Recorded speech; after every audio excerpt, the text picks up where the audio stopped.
Obrigado pelo convite de poder ter a honra de abrir a aula inaugural da Liga. E não poderia ser diferente. Essa primeira tela que a gente usa como apresentação, esse é um ponto importante quando a gente fala aqui dentro da FUUSP, porque a gente tem o costume muito de bater no peito e falar assim, eu sou da FUUSP e tal. E a gente se gaba da nossa escola e tem que se gabar da nossa escola sim, porque a nossa escola tem essa vanguarda em vários aspectos, inclusive de ter uma liga de anatomia dentária. Mas um ponto importante é que eu confesso para vocês assim que eu formei nessa casa, eu tenho 32 anos de casa. Então eu comecei em 87, é o primeiro ano de graduação, diurno, e nunca mais saí da casa. Mas isso é um erro. É um erro porque a gente não pode fazer endogenia, aproveitando a questão endodôntica da professora Meire, né? A gente não pode fazer endogenia, a gente tem que abrir a mente e olhar o que acontece fora. E adianto para vocês que boa parte do que eu aprendi em anatomia dentária, eu não aprendi na casa. Óbvio que a disciplina de anatomia foi excelente na época, escultura principalmente, mas a gente aprende escultura num momento do curso que a gente não tem noção quanto isso é importante. A gente acha que, enche o saco ficar esculpindo essa cera cheia de mel, né? Então, mas eu depois de 20 anos já de formado, aí eu enveredei, assim, desde o começo eu sempre enveredei para laboratório. E uma das pessoas que mais me ensinou o laboratório foi um técnico chamado Ayrton, que era técnico do nosso departamento de biomateriais, mas que ele pediu demissão e hoje ele tem um belo laboratório. E eu sentava com ele na bancada e ficava aprendendo os passos de laboratório. Mas depois de 20 anos de formado, ou seja, ainda nesta década, eu enveredei de estudar laboratório. Então eu fui aprender com o professor Dario Adolfi, e eu queria só saber maquiagem de dentes, e aí cerâmicas. E aí ele despertou assim, um ser interno que você precisa saber mais anatomia, você precisa saber aplicar cerâmica. E aí fui fazer Paulo Cano, Fernando Feitosa, o Wilton, eu fui aluno dele no curso que ele dá em Bragança para técnicos, e isso abriu muito a mente. Mas, no período que eu estava fazendo o sanduíche de doutorado, esse é outro ponto importante, ir para fora, ver o mundo, no sanduíche de doutorado, eu fui como professor visitante, não como aluno, e eu tive que dar aula de anatomia dentária, eu nunca tinha dado aula de anatomia dentária. Então foi muito legal, porque eu tive que aprender inglês na marra com o meu grupo de 12 alunos que eu tinha na Carolina do Norte. Isso foi, e o fato então de ir para fora da nossa escola é importante. Não ficar na endogenia. E dentro desse caminhar, a gente tem desde a nossa própria clínica privada, o nosso grupo de trabalho, a nossa casa, a Academia Brasileira de Odontologia Estética, que eu tive a oportunidade de ser presidente, inclusive, a Sociedade Brasileira de Odontologia Estética, que é hoje a sociedade mais forte em nível de América Latina sobre odontologia estética, é importante ver as atividades dessa sociedade. Obviamente, nunca nos divorciarmos da pesquisa, que é a SBPQO, que a gente teve a oportunidade de ter ficado na presidência, e hoje, num avanço digital, trabalhar, sim, também no foco da Sociedade Brasileira de Odontologia Digital. Muito bem, mas, pagando aqui para ficar melhor,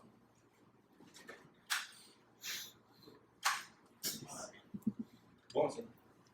Olha só, utilizando aqui o livro do Wilton, por isso que eu tive a insistência de fazer ele sair de Bragança e vir para São Paulo para participar desse momento. Por quê? Porque, no meu ponto de vista, um dos melhores livros que hoje a gente tem de anatomia atualizado, uma visão atualizada de anatomia de escultura. Porque o mundo mudou, a forma de ensino mudou, a gente tem que mudar também, a gente tem que aprender com quem é de fora para a gente fazer melhor dentro da nossa casa. E a primeira coisa, como o nosso tema é análise do sorriso, anatomia do sorriso, não podia ser melhor do que essa imagem, que é do livro Um Enceramento, 28 Dentes, onde, quando a gente fala de sorriso, é importante a gente pensar em harmonia da face. O sorriso está num contexto face. E nós já tivemos no passado revista científica nacional proibindo foto de face mesmo com tarja nos olhos, mesmo com autorização do paciente. Não, o dentista não pode ter foto de face. Caramba! Né? E a primeira referência para um sorriso é linha sagital mediana. Do quê? Da face. Nunca o ponto de contato mesial dos incisivos centrais e inferiores, porque só 1/3 dos pacientes tem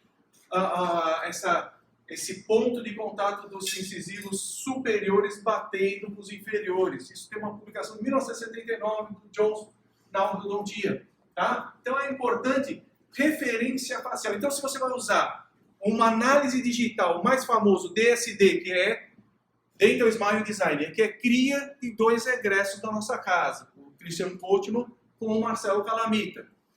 E o DSD, como outros analisadores de sorriso digital, usa o quê? Referência vertical, linha sagital mediana da face, linha de glabela, ponta do nariz, queixo, linha horizontal, pode ser comissura labial, botou um botox para o meio torto, preenchimento, não sei o quê, asa do nariz, linha das sobrancelhas, ou a mais utilizada, bipupilar.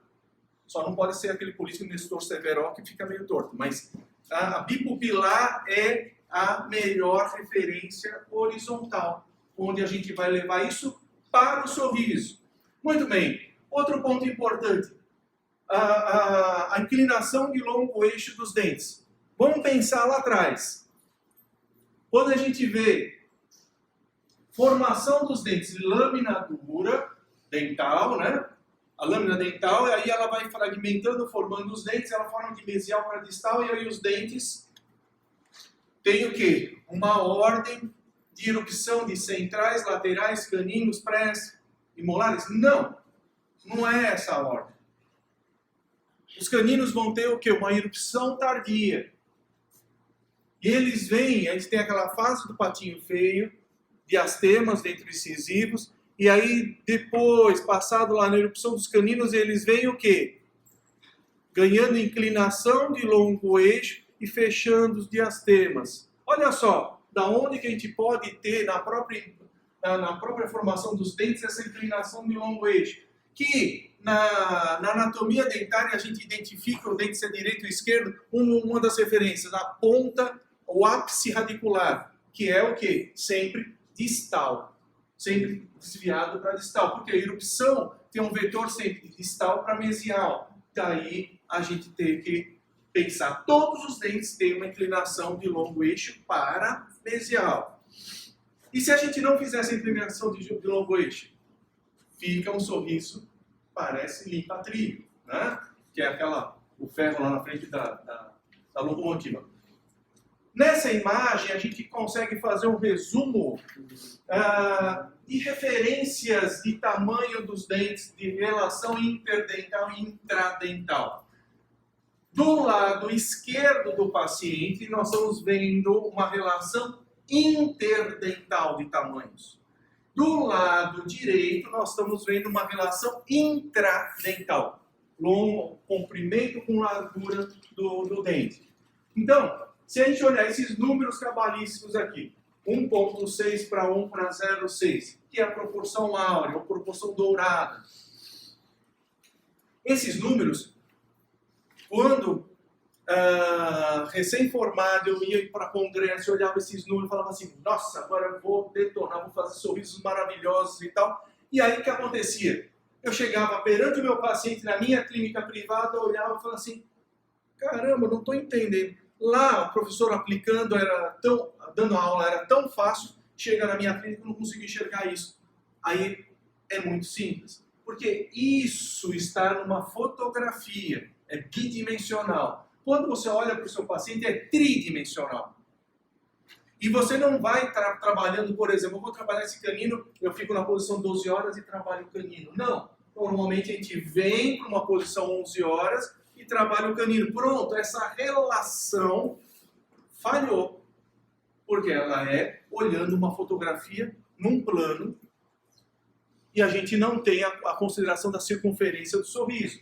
Então, já um professor da USP, só que de Bauru, professor titular de dentística, já aposentado, professor José Mondelli, um dos papas da dentística, ele, através de um estudo, de outras publicações, ele criou no livro dele essa relação que ele chama de proporção real. Considerando a largura do central como 100%, o lateral é quanto? 0,75 ou 75%. E aí começa a ficar mais fácil. Não que isso seja a regra imutável, mas se você usa esta proporcionalidade, você faz sorrisos naturais. Você não... Então, por exemplo, você tem, desde uma situação, vários diastemas. Por onde que você começa para fechar os diastemas? Você vai começar fazendo um cálculo. Você vai medir a circunferência da mesial do lateral, a mesial do canino, a mesial do outro canino. Você tem um total. Nesse espaço, você tem 2 incisivos centrais e 2 laterais. Quanto que é o central? X. Quanto que é o lateral? 0,75x. Pronto. Só tem uma variável, x. Você já sabe a circunferência, você sabe o tamanho de x. Pronto, você achou o tamanho do central e do lateral. Assim, uma equaçãozinha matemática boba, mas que você consegue fazer, no mínimo, sorrisos harmônicos. E é importante, já puxando um pouquinho a outra liga, a LIES, onde você tem lá uma restauração classe 4, com um diastema. Poxa, por que não aplicar essa proporção e fazer, além de uma classe 4, fazer o quê? Uma harmonização do sorriso. Então a gente começa a juntar os esforços de diferentes ligas em cima do mesmo assunto. E vamos para o outro lado, para o direito, onde a gente vê o comprimento da coroa clínica como 100%, a largura de um central é aproximadamente 80%. E do lateral, ele é mais estreitinho, é 70%. E o canino, ele varia de masculino ou feminino. Feminino, menos pontudinho. Masculino, mais pontudinho. Aumenta essa dimensão de longo eixo. Agora, que interessante, né?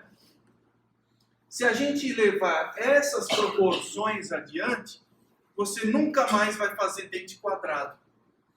Você vai dar sempre o quê? Um sorriso harmônico.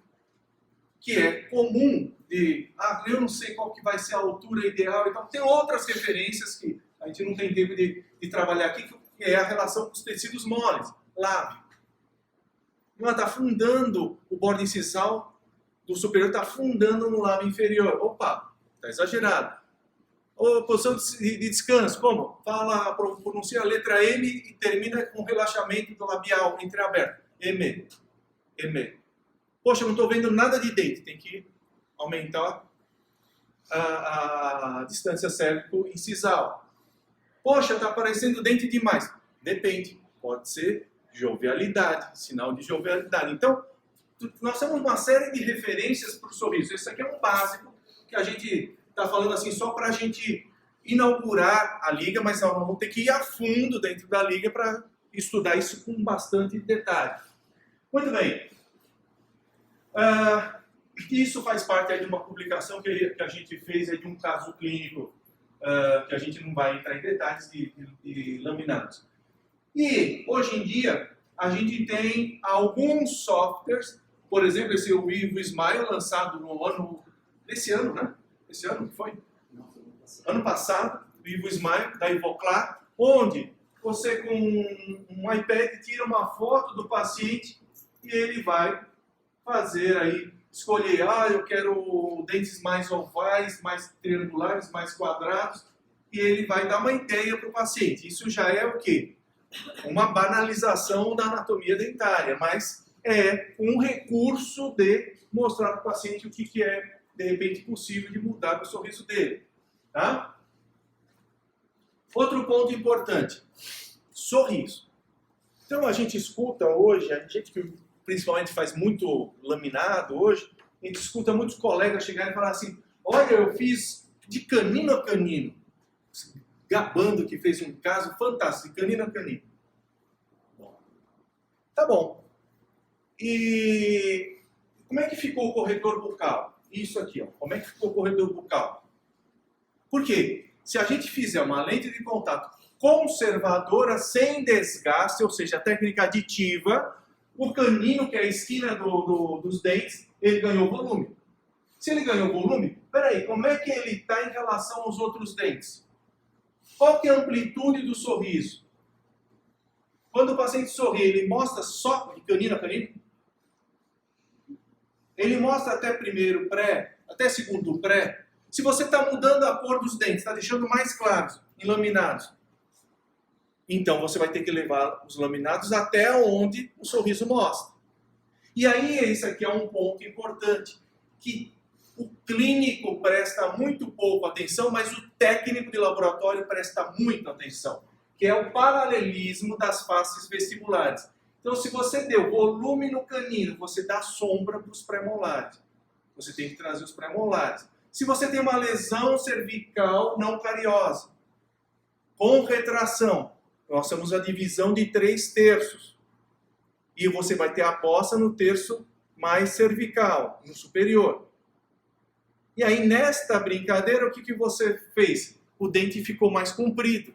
Você vai ter que mudar essa relação dos terços. Você tem que trabalhar a face vestibular do corredor bucal. Então, é importante que a gente pense no sorriso não só os 4 dentes da frente, não os 6 dentes da frente, mas o conjunto todo que está mostrando. E aqui, indo um pouquinho além, que passa da questão de anatomia dentária, mas entra na questão de cor, que é hoje uma linha de pesquisa que a gente tem trabalhado muito, e está a Milena e está a Isabela, que está fazendo o mestrado com a gente, que tem trabalhado com isso, e que a Camila já terminou. Onde a gente trabalha o quê? A passagem de luz na estrutura dental. Então a gente pode ter a reflexão de luz. Então a gente tem que pensar, a luz entra por vestibular, sempre. Reflexão de luz, a luz volta para a direção da fonte. Deflexão de luz, a luz volta em outra direção. Absorção, ela fica na estrutura dental. E transmissão, ela passa, por exemplo, um bordo incisal e cai, se perde no fundo da boca, que é sempre preto. Por isso que em fotografia usamos um fundo preto, porque o flash acende o fundo da boca e chega numa situação não real. Então, outro ponto importante, entender um pouco de fotografia odontológica. Então, o dente tem áreas de deflexão de luz, de reflexão de luz, áreas de deflexão de luz. E isso faz muita diferença. Outro pontos importantes, então, a inclinação de face vestibular. Sempre o bordo incisal, ele nunca termina no mesmo plano do último terço, o terço incisal. Tem sempre o quê? Um arredondamento de bordo incisal, quebrar de ângulo. O ponto de contato, a bossa é sempre importante. Por quê? Porque você protege o tecido mole gengival do impacto do alimento. Então, no passado, que a gente falava de lesão cervical não cariosa, pode ou não restaurar? Tem que restaurar. Você tem que proteger o tecido mole. Fora a questão bioquímica que você tem dentina exposta. Dentina desmineraliza no pH de 5,5, esmalte 4,5. Então, põe resina para proteger essa dentina. Vamos barrar esse progresso dessa lesão não cariosa. Não só pela oclusão, mas pela estrutura ali exposta. Ponto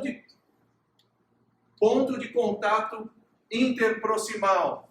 É importantíssimo para proteger o quê? A papila interdental.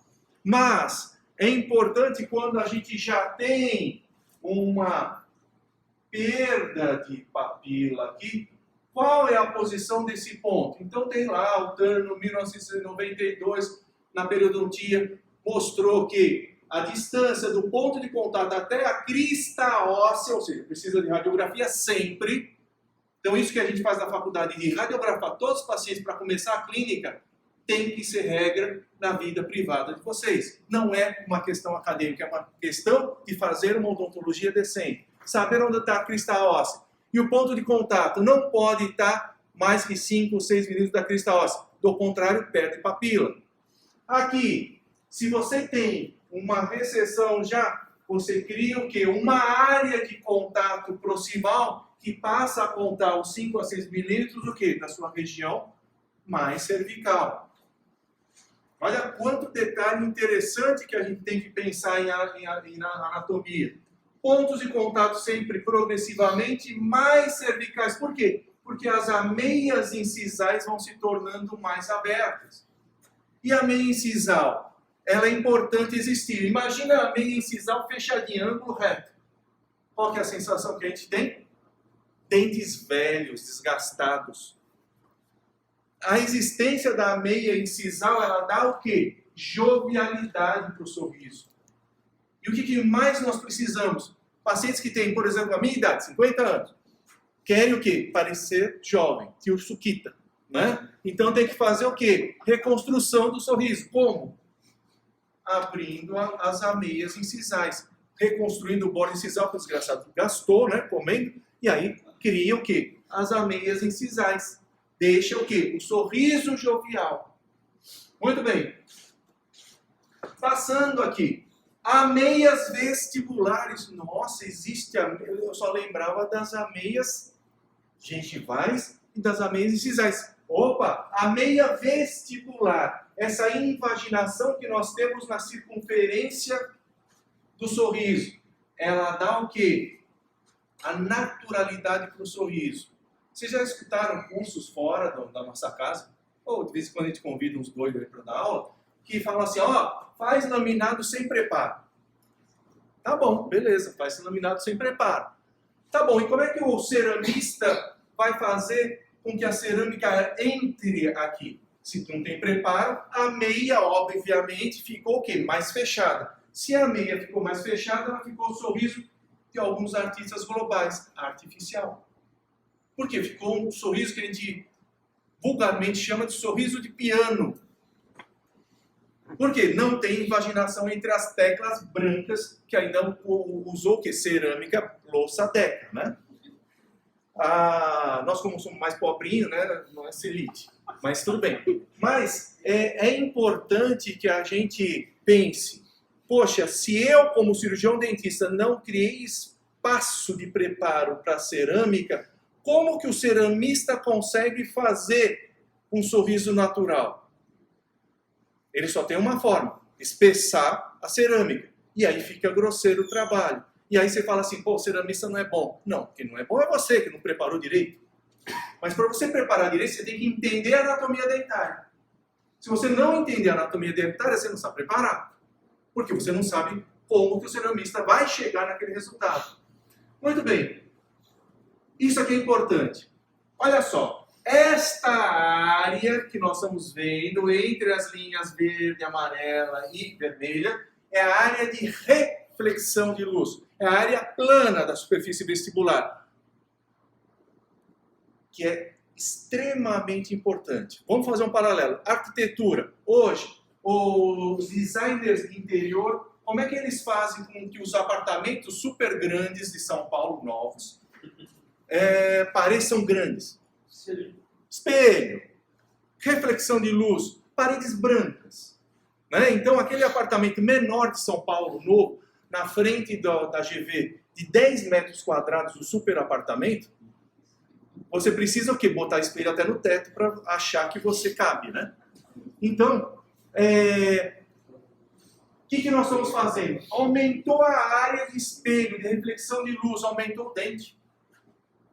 E um erro comum, nós pegamos compasso de pontas secas, medimos mésio distal. Essa é a dimensão real do dente. Mas socialmente, estamos passando aqui, bate o olho no sorriso e fala assim, parece que um central está diferente do outro. Se você tiver dois centrais naturais, um deles está ligeiramente vestibularizado, eles são iguais? Fisicamente são iguais. Socialmente, que é o que o nosso paciente observa, são diferentes. Por quê? Porque um está recebendo mais luz que o outro. princípio lá dos postes na física. São iguais? São. Agora, esse está mais próximo de vocês, observadores. Esse é maior que esse. É isso que nós estamos pensando. Nós temos que pensar na dimensão virtual. Sair um pouco da latinha e ficar olhando só a dimensão real, pensar na virtual. Então, a área de reflexão de luz, você pode até ter, na real, um dente ligeiramente maior que o outro. Não é o ideal. Mas se você acertar a área de reflexão de luz igual dos dois centrais, socialmente não se nota. Olha como é importante entender a forma anatômica. E aí? Chamando bem a atenção uma coisa que o Wilton puxava a nossa orelha como aluno, olha só. Esse ângulo aqui, essa transição entre superfície plana e arredondada. O que a gente tem? O ângulo linear, eu chamo de ângulo linear, o Wilton chama de outro nome. Mesial, sempre um C, o distal, sempre um S. Isso dá naturalidade para a forma anatômica. E aqui, por último slide, aí o Wilton vai mostrar a aplicabilidade disso. Olha só, área de reflexão de luz. Área de deflexão de luz é a área de arredondamento proximal, onde a luz ela muda de direção na sua reflexão. Tá? Então é importante a gente acertar a área de reflexão de luz, a área de deflexão de luz. Aí, por isso eu coloquei área de absorção de luz, onde tem dentina atrás. Área de transmissão de luz, onde eu tenho um corpo só de esmalte mais ou menos translúcido. Que aí entra já na estratificação, seja da resina composta, que a gente faz na faculdade, ou seja da cerâmica, que a gente vai brigar com o técnico a vida inteira. Tá? Hilton, você que manda. Você troca? Vamos trocar lá. Vai trocando. Perguntas até então? Perguntas. Não. Ok. Deixa eu colocar. Só para eu conhecer vocês. Vocês são alunos de que ano, de que série, de que período? Professor? Mestrado. Mestrado? Essa aula é aberta. A gente tem alunos de todos os períodos que se inscreveram e os alunos da pós. Da pós. Quem é da pós aí? Levanta a mão, por favor. 1, 2, 3. Legal, bacana. Quem está terminando a faculdade? 1, 2, bacana, legal, bacana. Essa pergunta inicial só para eu ter uma ideia da base de vocês. Sei também que vocês têm aqui uma disciplina de anatomia e escultura dental, morfologia dental bastante forte. Então, essa aqui é a fotografia do Henrico, meu filho mais novo, que atualmente, daqui a um mês vai fazer 5 anos de idade. Qual que é a ideia dele? Essa fotografia está no nosso livro, na verdade. Carlos, você, na verdade, cara, você me deixa constrangido, porque vocês viram que o Carlos está fazendo o merchan do livro aqui, que é esse livro danadinho aí, não é? Na verdade, é aquela frase que tem nessa página onde tem o rosto do Henrico. Afinal de contas, a gente precisa aprender a enxergar. Por quê? Porque as nossas mãos só conseguem reproduzir o que o cérebro consegue intuir, o que o cérebro consegue observar. Se o cérebro não aprende a enxergar, as nossas mãos nunca vão conseguir reproduzir. Então, daí a importância de chamar a atenção para esse detalhe. Mas agora eu vou ficar aqui meio perdido. Vamos lá. O que é que está precisando? Reconheceu. Isso é o quê? Vai lá. Vamos! De novo? Eu não tenho ideia, cara. Então, não sei o que você faça para o seu computador. É só aquela imagem. Só aquela imagem, será? Tá bom, tá legal. Essa aqui é... Bom, enfim, um pouquinho a respeito do Wilton. O Wilton já é técnico em prótese desde os 13 anos de idade. Depois eu larguei, não é que eu larguei o laboratório, depois com o tempo, depois de 5 anos de laboratório, eu falei, meu laboratório, o técnico trabalha muito e ganha pouco, eu vou ser dentista que trabalha pouco e ganha muito. Aí eu falei, vou fazer odontologia. E fui ser dentista, mas não precisei de 3 anos. Antes de terminar o 4º ano, eu descobri o contrário. Olha, que o laboratório, na verdade, é melhor do que o consultório, como modelo de negócio. Aí, na melhor decisão, na decisão mais acertada da minha vida, eu continuei com o laboratório. Enfim, depois de 30 e tantos anos de laboratório, eu também tenho 52, viu, Carlão? 52. Depois de, portanto, 38, agora partindo para quase 39 anos de laboratório, dos quais, depois de 38 anos de laboratório, dos quais agora 30 anos de consultório. E nesse período todo, de 30 anos de consultório, aí me envolvi com a parte acadêmica, professora, tá falando, desenvolvi também minha carreira acadêmica, onde eu fiz especialização, mestrado, doutorado, artigos para lá, artigos para cá, clínicos, científicos, isso e aquilo. Minha vida chegou no auge. O auge da minha vida foi o seguinte: transformar aquilo que eu fiz a vida inteira no laboratório em um livro. Aí, com a ajuda do Carlos, Franci, do Guilherme, do Diogo e de várias outras pessoas, eu coloquei, né, nessas poucas 420 páginas aqui tudo aquilo que resultou naquele aprendizado de tantos anos de laboratório e consultório. Desenvolvi uma técnica de morfologia, na verdade uma técnica de memorização de morfologia. Uma das 6 do mundo.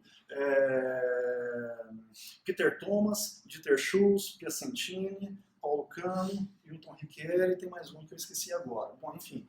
E esse livro, para alegria nossa... Opa, deixa eu... Esse aqui é para frente, né, Carlos? Para frente. Para frente vai. E esse livro, para alegria nossa, ele foi escolhido dentre várias opções, talvez seja o ponto mais alto da minha vida, enquanto professor. Ele foi escolhido numa lista extensa para ser publicado pela Quintessência norte-americana no mercado norte-americano. Esse é um detalhe, professor. Foi o ponto mais alto que eu pude chegar até hoje. Jamais imaginei que o Wilton lá de Uberlândia pudesse um dia chegar nesse ponto. Aí, puxa vida, isso me deixou bastante motivado a continuar nessa área. Então, a gente tem esse livro publicado aqui no Brasil, já está na 3ª edição, e agora foi lançado em fevereiro no Midwinter em Chicago e no IDS em Colônia, na Alemanha. Enfim, está lá. Essa é a história. Bom, gente... além disso, alguns artigos, fruto aqui da pós-graduação, isso, aquilo, um pouquinho da minha vida, isso, aquilo, aqui lá no Mestre de São José, aqui no meu centro de treinamento, aqui a tietagem, puxa vida, aquela mulherada toda que desestabiliza, aqui minha esposa fica tiririca com isso, lá em congresso, e aquilo lá, a Simária nem tanto, né, não fica tiririca com a coisa, mas enfim, vamos lá para frente. Isso, ou o Hilton lá, bonitão, isso aqui, nada disso interessa. Pera aí, vamos chegar lá. Ó, o centro de treinamento está aqui, lá em Bragança. O meu... Hilton, mas afinal de contas, você trabalha como dentista ou como protético? Ah, não sei. Eu trabalho como... eu tenho, na verdade, a gente continuar como laboratório para fazer profissional. Hilton, então, para, você... tá sozinho?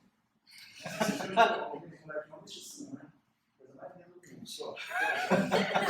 Tem coisa mais legal. Eu tenho um monte de mestiços, eu tenho 4 no total. Professora, pensa num cara que soube fazer filho, homem. Corri atrás de uma menininha, mas não teve jeito, só filho homem. Bom, enfim, eu optei por continuar com o laboratório, né, numa outra decisão bastante acertada. O Hilton chegou lá depois, então, portanto, de vários anos, tem uma empresa lá que tem um bocado de funcionários, isso aqui, lá em Bragança. Vamos lá. Porém, gente, é o seguinte, o mundo acadêmico sempre sugando a gente, sempre magnetizando a gente. Bom, e nessas idas e vindas, Carlos, Franci, eu, o Guilherme, o Nishida, o Júlio e tal, a gente formou um grupo que durante um período a gente trabalhou intensamente para produzir casos clínicos. Esse aqui foi um deles, um caso da minha cunhada. Agora, deixa eu tocar aqui, foi publicado pela IGED, pela International Journal of Static Dentistry, né? É um jornal da Quintessência. E vamos lá. A Daniela, ela tinha um problema sério. Ela nasceu com os dentinhos tão pequenininhos. Mas aí ela se casou com um rapaz bonitão igual o Vitor, isso é igual o Vitão. Aí um cara bonitão, fortão, malhado, isso, aquilo. Ela falou assim, ela se sentiu assim, desinserida, fora daquele meio social. Não dá, não é possível. Eu tenho cabelão, tenho bundão, tenho peitão, mas eu queria ter dentão, não tenho dentão. Eu tenho dentinho arredondado, sem o quê? Área plana definida, sem área de deflexão definida. E Hilton, Francis, Guilherme, por favor, me ajuda. Ok, vamos lá. Gente, aonde que vai? Eu quero conduzir vocês para um termo, daqui a pouco, para o coroamento de um pensamento. Vamos lá, tocando em diante, olha lá, desse jeito. Aqui ela exagerou, viu, gente, no fio dental, por isso que está meio machucado lá. Mas é desse jeito. O que ela tinha? Dentes assim, olha, todos, resina foto, tudo Londrina já há muito tempo, insatisfeito com aquilo. Por quê? O meio social em que ela vivia já não aceitava aquilo e sim, a incomodava bastante. Por quê? Ela precisava se sentir, naquele momento, mais empoderada. Esse nome está bonito agora, não é verdade, professora? Empoderada, mais forte, mais impositiva. E os dentes, é claro, como todo cartão de visita, são item importante nesse contexto.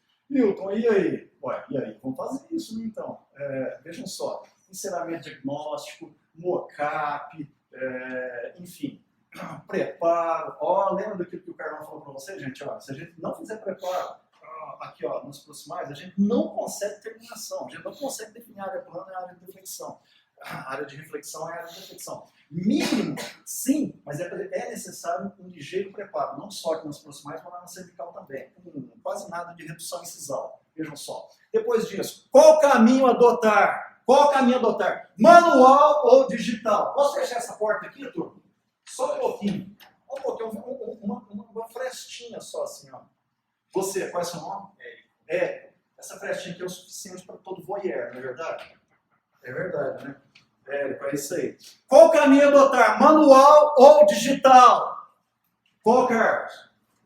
Vamos? Tanto faz, exatamente. Só que nos dias hoje de odontologia digital, tá bom, escaneamento intrabucal, vamos lá, tocando em diante, sim, tocando em diante.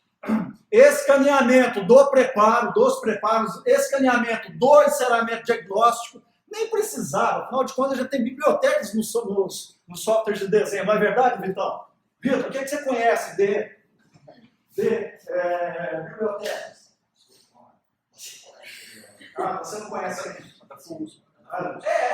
Não, você sabe que existe, não sabe, você não qualquer. É um prazer, Guilherme, Milton Riquet. Depois disso, é claro que a gente não precisa de saber anatomia dental, não é? Porque na biblioteca dos softwares de desenho, Exocad, InLab, Dental System e aí por diante, já tem o dentinho prontinho lá, não é? Claro que não, gente. É conversa fiada. A gente precisa, o programa, o máximo que eles vão fazer é colocar o dentinho no lugar. Aí a gente vai ter que estica, puxa, encolhe, encurta, achata e faz. A gente precisa saber do que se trata. Veja, gente, isso aqui não é coisa de laboratório, não. Isso é coisa nossa, do dia a dia. A gente vocês não sabem, aqueles que ainda estão na faculdade. Quando vocês caírem no mercado no ano que vem, daqui a 2 anos, sei lá quando, vocês vão perceber uma coisa, que nós estamos vivendo um período de transição. Nós estamos vivendo uma transição muito forte da odontologia manual para digital. Vocês devem ter ouvido aí para valer. O Vital já falou, a Cirona, a Manguirbach, Trishape, Telios e aí vai. São os nomes que vão ocupar a cabeça de vocês no futuro, tá ok? Então, saber manipular software de desenho será uma necessidade daqui a pouco, tá ali na esquina, tá ok? Então, o software de desenho vai te colocar aqui a biblioteca, mas você tem que saber manipular, para colocar tudo aquilo que o Carlão falou para vocês. Área plana, área de reflexão, área de deflexão, abertura ou fechamento, aumento ou diminuição da área plana, aumento ou diminuição da área de reflexão. Aí vocês vão poder trabalhar o alargamento, aquela sensação de alargamento do dente ou não, estreitamento, aquela sensação de aumento do comprimento do dente, assim como a diminuição. Bom, e onde que a gente vai aprender tudo isso, gente? Aqui na Liga, o professor só fazendo merchan pra gente, né? Na Liga de Morfologia, na verdade. Por quê? Porque, na verdade, gente, por melhor que sejam os ensinamentos passados na área na disciplina de morfologia, gente, olha, o mundo caminha muito rápido. A gente aprendeu com técnicas assim, que deram sua contribuição, mas que precisam ser melhoradas. A gente precisa trabalhar muito mais memorização. Afinal de contas, isso vai ser cobrado pra gente, de nós clínicos, dia após dia no consultório. Então, obviamente, o tempo esse tempo atual, esse mercado, nos impele a correr atrás de técnicas ou de soluções que nos permitam essa atualização um pouco mais dinâmica. Ok? Vamos lá, aí a coroinha aqui, a facetinha bonitinha aqui, esse na verdade é um compilado daquilo que o Carlos falou. Ó, área plana, na verdade o Carlos, eu adotei o nome de linha de transição mesial, linha de transição distal, linha duzente, borda incisal. Essas 4 linhas formam o que a gente chama de área plana, que está fora disso, ou área de reflexão, que está fora disso, área de deflexão. Na verdade, isso aqui, nos livros de morfologia, eles chamam de Paulo Cano, Múlio Calgado, ou Piacentini, ou Ian Haitó, área de transição, ou zona de transição. Você é o? Ramon, área de transição ou zona de transição? Você prefere área ou zona como nome? Zona. Isso, muito bom. É isso aí. Joia. Depois disso, olha só. Isso, ó. A gente precisa entender que naquela área ou saber, você já sabe disso, que naquela área de reflexão, ela é um plano só, ela é um espelho só, uma superfície só, toda plana? Claro que não. Nós temos o quê? Sulcos. Nós temos o quê? Macrotexturização vertical e horizontal também. Ou seja, aquelas macrotexturização macro e micro, vertical e horizontal. Tocando em diante, subdesenvolvimento que divide a vestibular em lóbulos, estruturas menores chamadas lóbulos.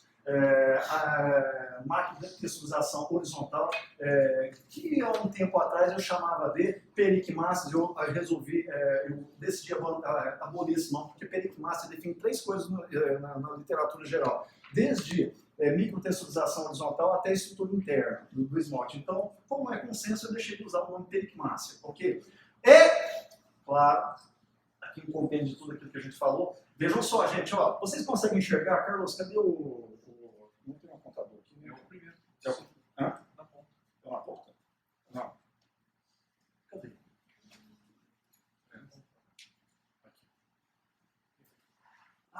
Que belezinha, cara. Ei, mas esse cara está muito... Não, deixa pra lá. Ó, vocês conseguem agora enxergar isso aqui para mim? Olha só. C mesial e S distal. Conseguem? Muito importante.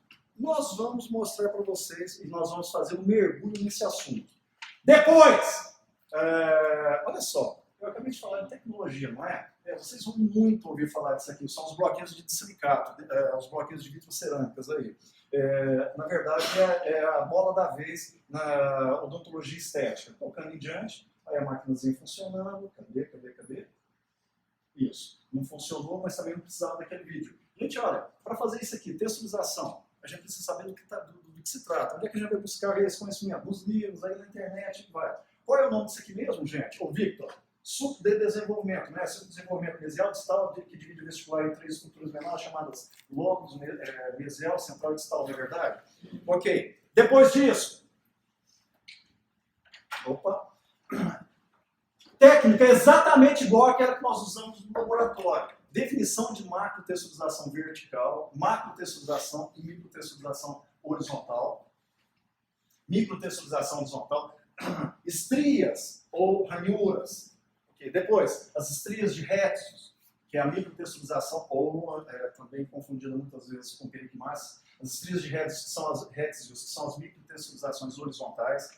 Depois, e é claro, para terminar, o caso em si, a maquiagem. Pessoal, eu ouvi do Sidney Quina e do Romanini há uns 5 anos atrás, há 5 anos ou 6 anos atrás, num congresso em Campinas, eles falando, os dois, mas especialmente o Sidney Quina. Colegas, vocês querem fazer sucesso, se colocarem antenados com o mundo atual, 3 coisas vocês têm que saber. 1, morfologia. Outro, software de desenho. E terceiro, maquiagem. Pois é isso aí. Isso da odontologia, claro, é indireta. Mais uma vez, CAD/CAM, morfologia e maquiagem é o que vai dominar o nosso cenário. Já está dominando o nosso cenário. Por quê? Porque isso aqui, gente, olha, tá vendo isso aqui? Ó, halo, efeito halo, área de translucidez aqui, os mamelos, olha o C mesial, olha o S distal, olha a área de reflexão, mas eu quero me ater exatamente esse detalhezinho aqui, ó. Você sabe, gente, quanto custa fazer um dente, quanto técnico custa para fazer um dente desse? Já pensou se cai, Vitão, já pensou se cai no teu consultório uma paciente de 16, 17 anos, com dente desse jeito aí, cara, uma modelo, 25 anos de idade, uma mocinha, um garotão modelo, você cai no teu consultório, teu amigo, você cai no teu consultório, cara, com um dentão desse jeito aí, cara, você tá roubado, cara. Sabe por quê? É muito difícil. Um técnico extremamente qualificado vai te cobrar para ele fazer algo em torno de 1.500, 2.000 para fazer isso aqui. Porque é o caso mais difícil que tem. É quase que impossível acertar isso aqui. Quase. Os bons, eles conseguem, depois de meia dúzia de tentativas, eles conseguem acertar. Só que eles têm que errar 6 vezes para acertar uma receita. Daí o valor alto.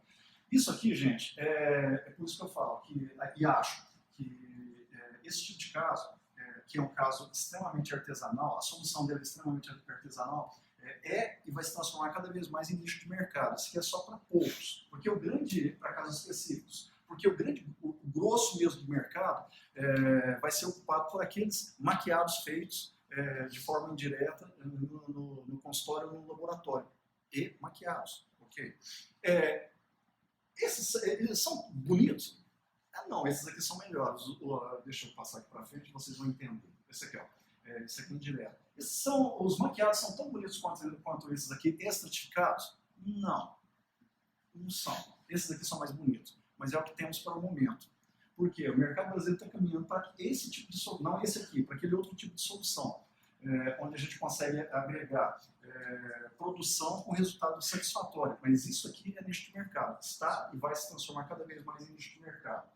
Ok, depois disso, aí os dentes da Daniela, maquiagem, lembra deles? Ó, os dentinhos de resina, redondinhos, isso aqui. Opa, pós-imediato, olha a área plana. Opa, olha lá, sorrisão. Mais uma vez, Carlos, olha lá. Opa, volta. Não, para frente, vai para frente. Não. Voltou? Voltou. Isso, legal, não, volta no Carlos. Obrigado. Mais um, volta no. Olha só, gente, área plana, semesial, essa distal, semesial, essa distal. Carlos, mas eu queria um antes e depois, eu acho que pulou o slide. Mas antes e depois? Só que no slide só. Esse é o antes. E esse é o depois. Vai, vai, isso, vai. Não. Antes e depois. Não. Isso. Não, tem um aqui que eu preciso mostrar para vocês. Esse aqui, ó. Tá, esse aqui. Apagado. Não, pera, esse aqui, não. Esse. Só que, pera aí, preciso dialogar com vocês. Não mentir. Isso. Esse aqui. Olha lá. Totalmente de acordo com aquilo que a Daniela queria. Nós cometemos um pequeno desacerto. Não vou falar que é de erro, não. Desacerto. Que já foi... bom, enfim, depois a Daniela acabou aceitando porque...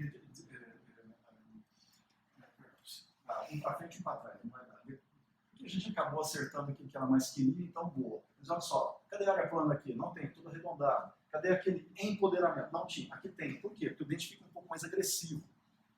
É isso que a Daniela precisava, um dente um pouco mais impositivo, um pouco mais agressivo no seu sorriso. Depois, texturização, e aquele botãozão, claro. Esse aqui do Rafael. Gente, vocês acreditam que esse rapaz aqui tinha 38 anos? Operador de bolsa do sistema financeiro. 38 anos, gente. Acredite, sobremordida, bruxista, mordida profunda anterior, perda de dimensão vertical, refluxo do suco gástrico. Vamos ver o que virou esse negócio. Olha lá, gente. Característica de paciente com refluxo do suco gástrico, desgaste e erosão da vestibular inferior, lingual superior e também da lingual dos dentes anteriores. 38 anos. E aí, o que fazer numa situação dessa? Vital, vou te falar, cara, quando aparece esse caso no consultório, se você não tiver uma noção muito legal de planejamento, tendo como princípio, como fulcro do seu pensamento, a mecânica bem resolvida, o que eu chamo de mecânica bem resolvida? Movimentos. O que é? Excursionamento. Guia anterior, guia canino com desoclusão bilateral posterior e morfologia. É isso aí, mecânica e morfologia. Se você não tiver assentado em cima desse conhecimento, você vai ficar preocupado. Okay? Mas aí, você está no lugar certo, lembre-se disso. Depois disso, olha lá, refluxo, o resultado da erosão por refluxo. 38 anos, não se esqueçam. Olha só os meses anteriores.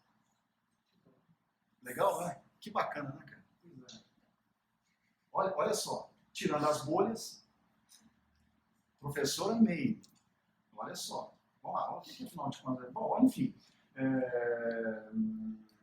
Determinação de relação cêntrica, que um paciente desse com perda de dimensão vertical, claro, é muito provável que a relação cêntrica tenha se perdido. Então, vamos lá. Usando uma plaquinha desprogramadora para a gente reposicionar depois disso. É claro que depois a gente usou aqui um gizinho e tal, por um período. A gente adotou o caminho que o Guilherme adora, né? Que é a técnica Cronos do Paulo Kahn. A gente fez um ensaio com facetas já pré-existentes, ensaio estético com facetas pré-existentes, ok? A gente foi lá e escaneou, tá vendo lá? Modelinhos mesmo, modelos pré-definidos. A gente vai lá e escaneia aquele modelo, estabelece uma estética de canina-canina, a partir do qual, ó, canina-canina. Isso aqui vai ser a nossa dimensão de plano cruzal, daqui para trás. Escaneou, beleza, prepara, toca em diante. O Wilton, enquanto reabilitador, sempre pensou em fazer o seguinte, ó, começa primeiro pelo posterior, reabilita plano cruzal, depois anterior, posterior superior, depois plano cruzal, depois anterior superior, depois posterior inferior, por último anterior inferior. Mas sempre, todos ao mesmo tempo, todos os posteriores primeiro, não anteriores. Isso aqui é uma nova abordagem que é consoante com o que ensina o professor Gustavo Vernaz, o argentino. E o Aníbal Alonso também, mesma coisa. Aqui a adequação de gengiva e tal, vamos lá. Professora, uma outra coisa muito importante, além de morfologia dental, morfologia gengival. Aquilo que nós chamamos, o Carlos Simas também chama de coroa laminada, ou seja, um preparo mínimo, mas precisa. Um preparo mínimo para assentar coroas de 0,8, 0,7, 0,9, 1 milímetro no máximo. Aqui já para ganhar tempo, é claro, o escaneamento, as coroas e tal, vamos lá, preparo. E depois a gente fez isso aqui com, também, no sistema chairside, a fresadora do lado, no consultório do Guilherme. E vamos lá, vamos definir. Esse material aqui, gente, é um silicato, uma vitrocerâmica da marca IMAX. Olha só, o que eu tenho aqui, gente? O C mesial. O que eu tenho aqui? O S distal. Mesma coisa aqui, ó. Olha a área de deflexão mesial. Área de deflexão mesial, dorso central menor, média, a maior de todas. Vejam só, abertura do que, ó? Ameias incisais. Olha onde termina a área de contato. Termina aqui a 1 milímetro, 1,5 milímetro, entre 1,8 e 2 milímetros assim. Tá ok? Olha só, Carlos. Vai. Isso, muito bom. Muito obrigado. Pode que a gente tem que ver isso aqui, gente? Lá na hora do desenho, ou então lá na hora do encerramento diagnóstico, caso o caminho seja manual. Aqui, na verdade, foi meio que manual, meio que digital. Olha aquilo que lembra daquilo que o professor Carlson chamou a atenção? Olha só, alinhamento daquela curvatura numa perspectiva anterior-posterior, alinhamento daquela curvatura da face vestibular. Lembra? Vocês se lembram da graduação, né? Nós temos um vestibular em 3 planos, o plano cervical, médio e incisal. Só que a gente junta tudo naqueles 3 planos, a gente tem uma curva. 1, 2, 3, 4. Ok? Se o observador consegue perceber esse alinhamento dessas curvas, opa, sorriso bonito. Sorriso muito bonito. Ok, vamos lá. Tocando em diante. Maquiagem, isso aqui depois da cristalização. Cimentação. Tocando em diante. Ok. Traindo por ali. E aqui o resultado final. Lembra-se, nesse caminho, que é o caminho adotado às vezes pelo Dario Adolfo, mas certamente teve como precursor o Aníbal Alonso. Você usa isso aqui?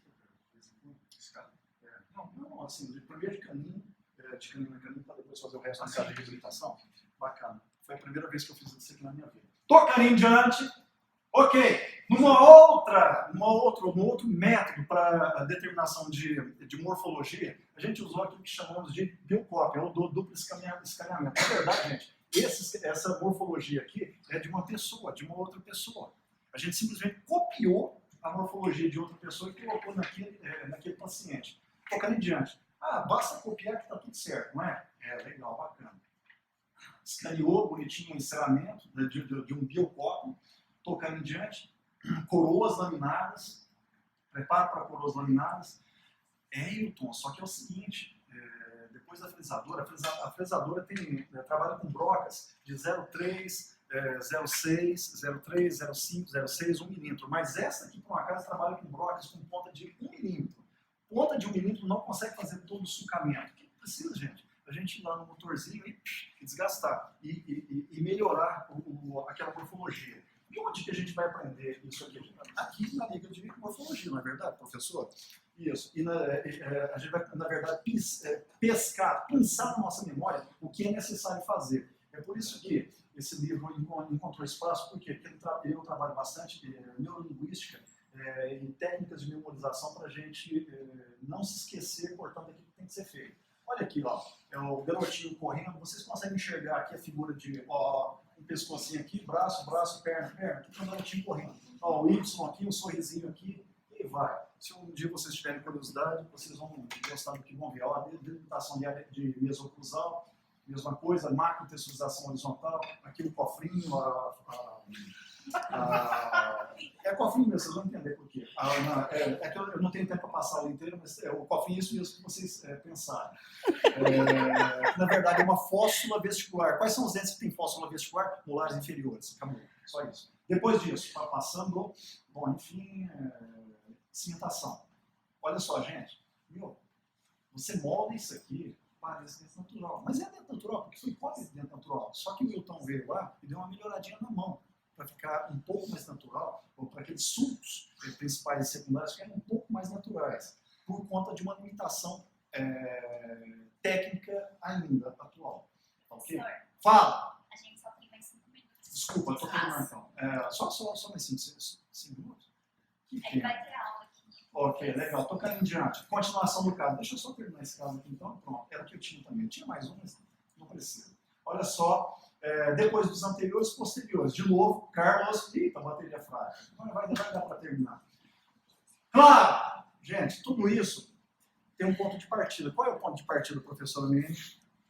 Ponto de contato cêntrico. Qual foi o primeiro autor a descrever, a usar ponto de contato cêntrico como método para ajuste oclusal? Edward Engel, no seu Tratado de Maloclusões de 1899. Depois disso, gente, todos os autores de oclusão beberam na mesma fonte. E cá estão. Se a gente tem contatos estabilizadores, pronto, vai resolver. Basta a gente trafegar com sulcamento, vertentes para lá e para cá, respeitando esse sulco.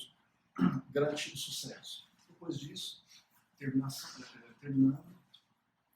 E pronto. Olha só. Ó, lembra, gente, do corredor bucal? Lembra do paralelismo? Tem uma outra reta muito importante. Ó, ponta de cuspe do canino, vestibular primeiro pré, vestibular segundo pré, médio vestibular primeiro molar. Se todas essas pontas estiverem na mesma reta, o observador entende que o sorriso está bonito. Olha só, segmento mesial da aresta longitudinal da ponta de cuspe do canino, vestibular primeiro pré, vestibular segundo pré, médio vestibular primeiro molar. Quando o observador entende que essas retas estão todas paralelas, sorriso bonito. Sorriso bonito. Por quê? Não sei, sei que está bonito. O primeiro autor a descrever a conexão entre estética, beleza e matemática foi Claude Ruffenach, no livro dele de 1980, eles quebraram. Claude Ruffenach. Para terminar, e é claro, tem um antes e depois. Lembra, Vitão, olha só, abertura posicionamento de área de contato e abertura de ameias. Onde que nós vamos aprender isso aqui? Nos livros, é claro. E aqui junto com a professora Meire. Contatos, verificação de contatos, e é isso aí. Ok. Agora, esse aqui, essa é a melhor de todas. Todo mundo gosta disso aqui, o antes e o depois. Lembra, gente? 38 anos, hein? Okay. Agora é desencalhe. É verdade, ó. Agora vai.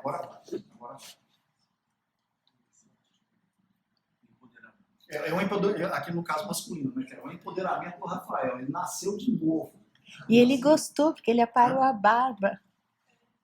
Então, porque era um jogado. Poxa, o cara quando arruma uma namorada, a namorada cuida, tal, depois não é verdade, Vitão? O cara quando tá largado, calça mal passada, camisa amarrotada, dente não sei o que lá, mas depois ele arruma, desencalha e começa a cuidar de si mesmo.